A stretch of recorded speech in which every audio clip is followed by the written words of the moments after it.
ಆತ್ಮೀಯ ವಿದ್ಯಾರ್ಥಿಗಳೇ, ಮಂಗಳೂರು ವಿಶ್ವವಿದ್ಯಾನಿಲಯದ ಪ್ರಥಮ BA ತರಗತಿಯ ಸಮಾಜಶಾಸ್ತ್ರ ವಿಷಯಕ್ಕೆ ಸಂಬಂಧಪಟ್ಟಂತೆ ಸಮಾಜಶಾಸ್ತ್ರದ ಮೂಲತತ್ವಗಳು ಪ್ರಿನ್ಸಿಪಲ್ಸ್ ಆಫ್ ಸೋಷಿಯಾಲಜಿ ಈ ಪಠ್ಯಕ್ರಮದ 2ನೇ ಅಧ್ಯಾಯ ಸಮಾಜಶಾಸ್ತ್ರದ ಶಾಖೆಗಳು ಈ ವಿಷಯದ ಕುರಿತು ಚರ್ಚೆ ಮಾಡಲಿದ್ದೇವೆ. Dear students, today we will going to discuss about the branches of sociology. In that, we will discuss branches of sociology, introduction, subject matter and importance of all the branches.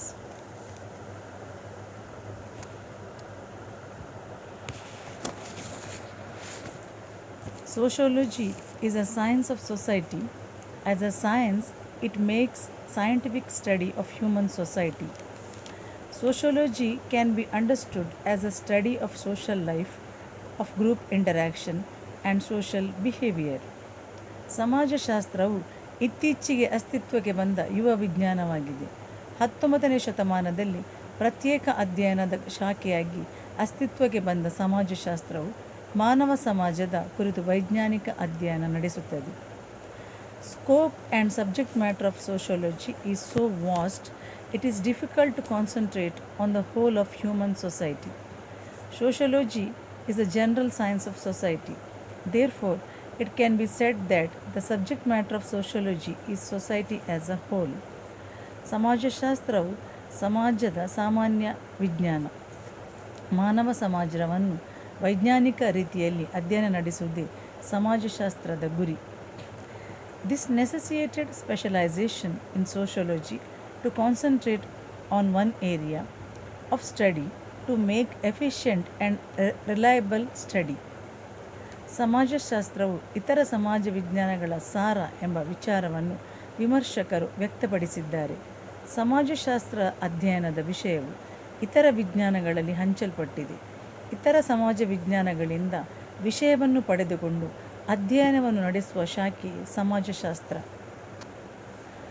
Such specialization was proposed even by the famous founders of sociology, Auguste Comte and Émile Durkheim.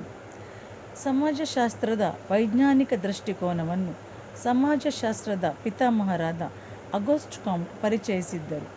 ಇವರು ಸಮಾಜಶಾಸ್ತ್ರವನ್ನು ಸಾಮಾಜಿಕ ಸ್ಥಿತಿಶಾಸ್ತ್ರ ಮತ್ತು ಸಾಮಾಜಿಕ ಗತಿಶಾಸ್ತ್ರ ಎಂದು 2 ವಿಧವಾಗಿ ವಿಂಗಡಣೆ ಮಾಡಿದ್ದಾರೆ.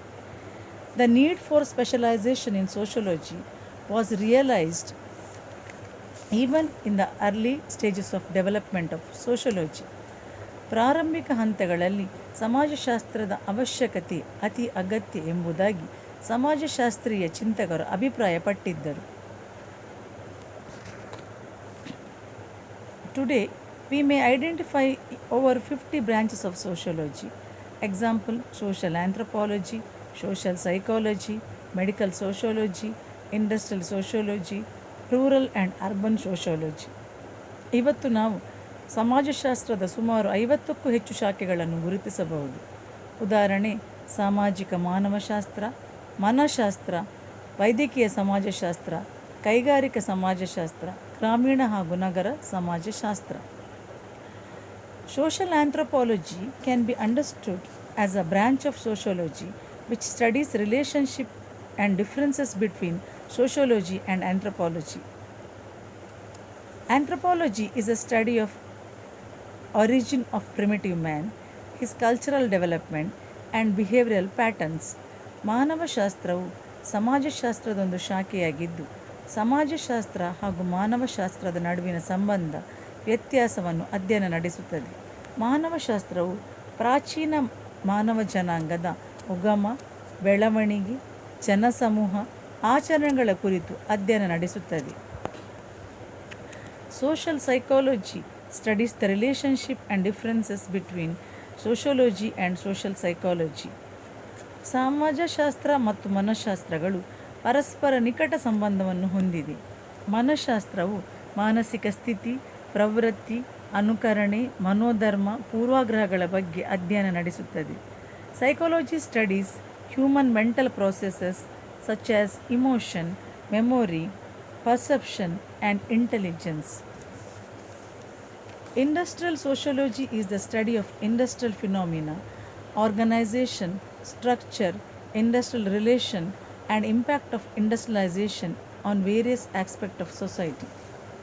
ಕೈಗಾರಿಕಾ ಸಮಾಜಶಾಸ್ತ್ರವು ಕೈಗಾರಿಕಾ ಕ್ಷೇತ್ರದಲ್ಲಿನ ಮಾನವನ ಸಂಬಂಧಗಳು, ಕೈಗಾರೀಕರಣದ ಪ್ರಭಾವ, ಮಾನವನ ಜೀವನದ ಮೇಲೆ ಕೈಗಾರೀಕರಣದ ಪ್ರಭಾವ ಯಾವ ರೀತಿ ಏರ್ಪಡುತ್ತದೆ, ವಿವಿಧ ಬದಲಾವಣೆ, ಸಮಸ್ಯೆಗಳ ಕುರಿತು ಅಧ್ಯಯನ ನಡೆಸುತ್ತದೆ. Industrial sociology is the application of the sociological approach to the reality and problems of industry. ಕೈಗಾರಿಕೆಗಳ ವಾಸ್ತವಿಕ ಸ್ಥಿತಿ ಮತ್ತು ಸಮಸ್ಯೆಗಳ ಅಧ್ಯಯನಕ್ಕೆ ಅಳವಡಿಸಿದ ಸಮಾಜಶಾಸ್ತ್ರೀಯ ದೃಷ್ಟಿಕೋನದ ವಿಭಾಗವೇ ಕೈಗಾರಿಕಾ ಸಮಾಜಶಾಸ್ತ್ರ. Medical sociology focuses human behavioural responses to health and illness. ವೈದ್ಯಕೀಯ ಸಮಾಜಶಾಸ್ತ್ರವು ಆರೋಗ್ಯ ಮತ್ತು ಅನಾರೋಗ್ಯ ಮತ್ತು ಔಷಧಿಗೆ ಸಂಬಂಧಪಟ್ಟ ವಿಚಾರಗಳ ಕುರಿತು ಅಧ್ಯಯನ ನಡೆಸುತ್ತದೆ.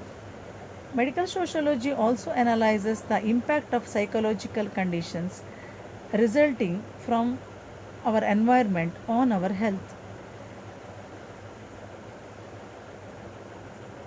ವೈದ್ಯಕೀಯ ಸಮಾಜಶಾಸ್ತ್ರವು ಆರೋಗ್ಯ ಮತ್ತು ಅನಾರೋಗ್ಯ ಸಂಬಂಧಿತ ವ್ಯಕ್ತಿಗತ ಮತ್ತು ಸಾಮೂಹಿಕ ವರ್ತನೆಗಳ ಕುರಿತು ಅಧ್ಯಯನ ನಡೆಸುತ್ತದೆ.